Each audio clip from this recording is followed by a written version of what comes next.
Ini adalah kisah tentang seorang anak manusia yang meletakkan kemanusiaan di atas semua ideologi. Dia adalah pejuang kemanusiaan yang melawan kesewenang-wenangan dan penindasan.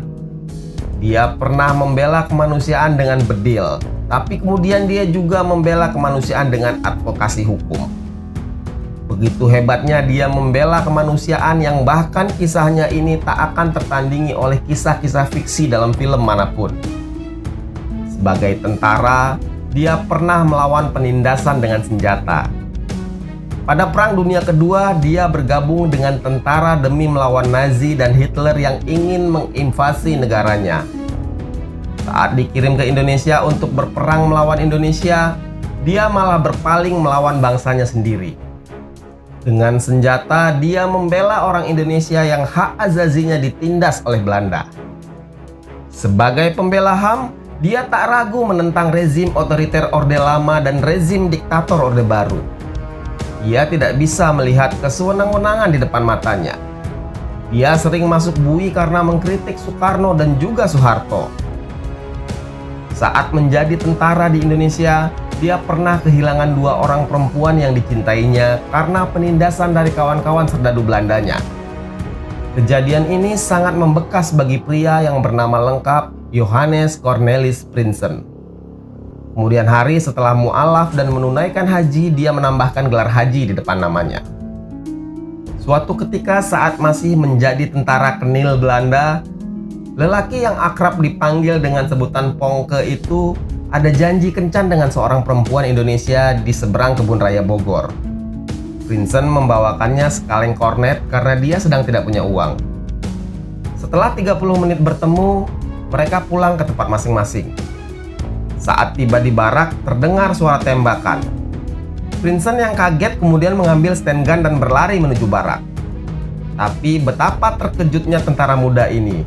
Di dalam barak itu, dia mendapati tubuh seorang gadis terbaring bersimbah darah. Gadis itu adalah Asmuna, perempuan yang baru saja dikencaninya itu. Kami masuk ke ruangan dan melihat terbaring seorang perempuan bersimbah darah.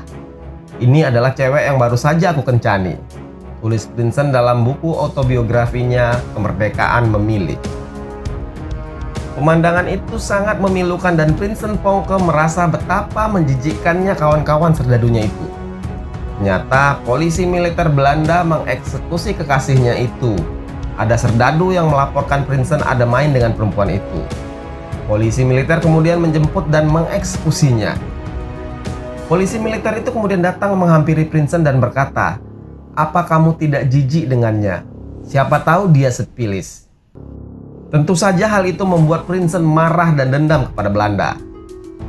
Tak lama kemudian dia memilih menjadi desertir militer. Dia meninggalkan markasnya dan menanggalkan seragam serdadunya. Tapi kemudian dia tertangkap dan dipenjara oleh tentara Belanda. Saat di penjara di Cisarua, dia pernah melihat seorang tahanan Indonesia yang cukup renta tiba-tiba kepalanya ditembak begitu saja oleh tentara Belanda dengan tertawa-tawa seperti sedang menembak hewan buruan. Kejadian itu begitu membekas di kepalanya. Setelah dibebaskan dari penjara militer, Prinsen mencari cara untuk bergabung dengan tentara Republik Indonesia. Darahnya bergejolak ingin membantu perjuangan Republik yang masih muda itu. Singkat kisah, setelah melalui perjalanan panjang, Prinsen akhirnya bertemu dengan Kemal Idris, komandan batalion Kala Hitam. Dia kemudian ikut bergabung dengan pasukan itu. Kemal Idris mempercayakan dirinya memimpin pasukan istimewa batalion Kala Hitam dengan pangkat Letnan II. Dia ikut bergerilya melawan Belanda dan juga ikut long march bersama divisi Siliwangi ke Jawa Tengah. Dalam perjalanan gerilyanya ini, Prinsen kembali jatuh cinta dengan seorang perempuan Indonesia. Nyi Odah nama perempuan itu. Mereka kemudian menikah dan bahkan istrinya ikut bergerilya bersama Prinsen. Sejak saat itu, Prinsen dan pasukannya sering membuat kerugian besar di pihak militer Belanda. Dia berhasil merampas banyak senjata dan membunuh anggota militer Belanda di wilayah Sukabumi dan Cianjur. Ini jelas menampar muka pihak Belanda. Mayor Jenderal Engels, pemimpin militer Belanda di Jawa Barat, marah luar biasa. Dia menurunkan 2 batalion Korps Speziale Truppen dari kesatuan elit Baret Merah dan Baret Hijau untuk meringkus Prinsen. Pasukan ini dipimpin oleh Letnan Henk Ulrichi dan Letnan Speer, 2 komandan pasukan khusus yang ditugaskan memburu Prinsen. 7 Agustus 1949, markas persembunyian Prinsen di sebuah lembah kecil di Cibogo dikepung oleh pasukan Belanda.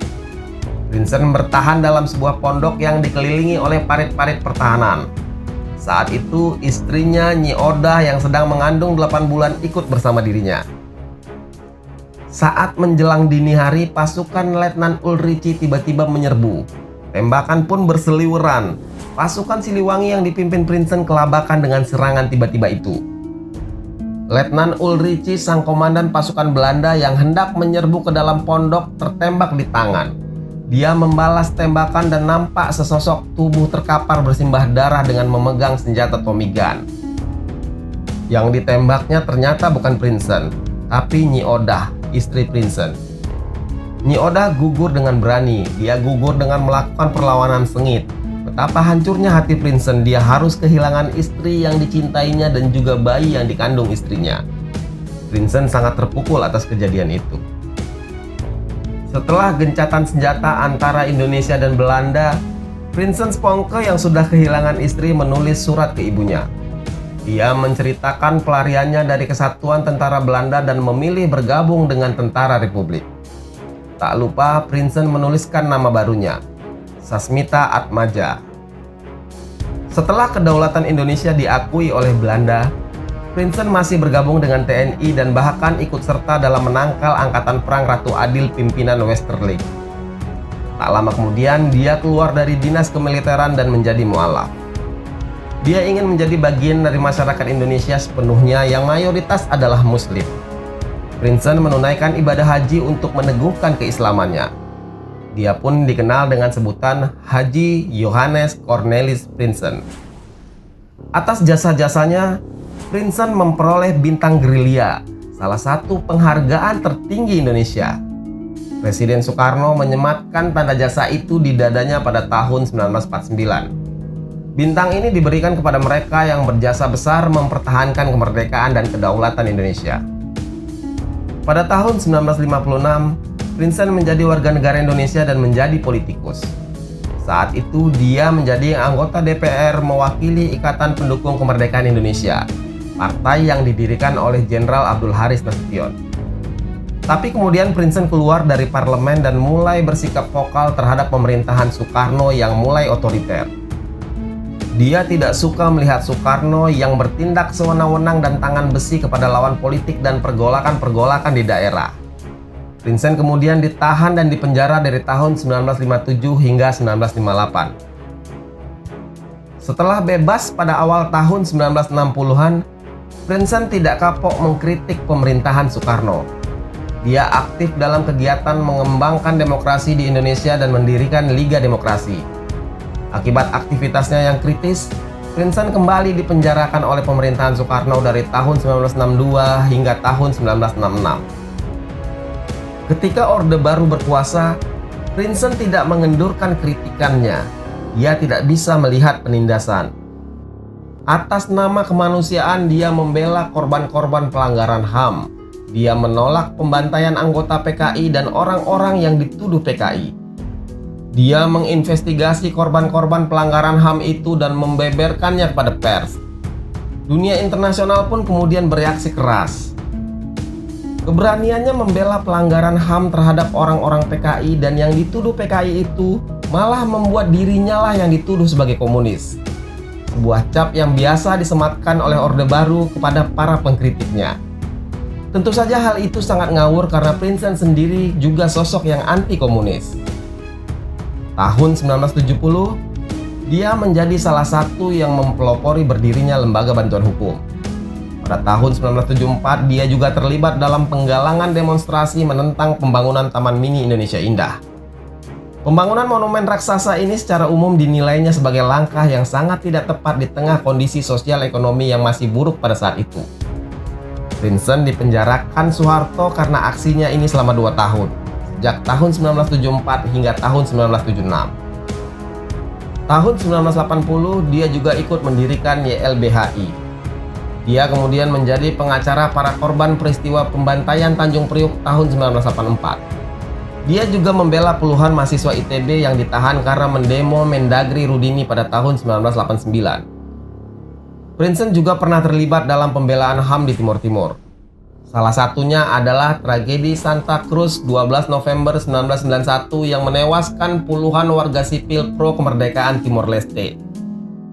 Dia juga mendirikan sebuah koalisi HAM yang bernama Indonesia Front for Defending Human Rights pada tahun 1989. Kemudian Serikat Buruh Merdeka Setiakawan pada tahun 1990 dan Kontras pada tahun 1998. Saat gelombang reformasi bergema tahun 1998, meski sakit, Prinsen pun masih tampak membela kepentingan rakyat. Meski duduk di kursi roda, wajahnya kerap nampak di baris terdepan pada demonstrasi-demonstrasi perlawanan atas kediktatoran Soeharto.